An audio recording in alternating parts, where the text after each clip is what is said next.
পৃথিবীর প্রায় 17টি দেশে কোনো নদী নেই। সৌদি আরব হল তাদের মধ্যে অন্যতম। অশ্বক্ষুরাকৃতি হ্রদের অপর নাম মঠ হ্রদ। আন্টার্কটিকায় বলওয়ার্ড ফলস নামক হিমবাহ থেকে প্রায় প্রতিদিনই লাল রঙের তরল নির্গমন হতে দেখা যায় এবং সেটিকে দেখলে মনে হয় বরফ থেকে রক্তের প্রবাহ হচ্ছে। ওট ওয়েট অ্যাভেনা সটাইভা গাছের ভ্রূণমুকুলাবরণীতে প্রথম অক্সিনের সন্ধান পাওয়া যায়। হিমালয় পর্বত বিশ্বের সর্বোচ্চ পার্বত্য অঞ্চল, যার উচ্চতা পাতের সংস্থানজনিত কারণে প্রতিনিয়ত ধীরে ধীরে বেড়ে চলেছে।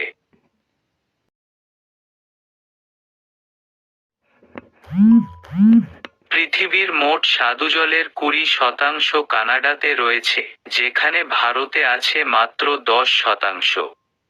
যদিও ভারতের জনসংখ্যার কানাডার জনসংখ্যা থেকে 30 গুণ বেশি।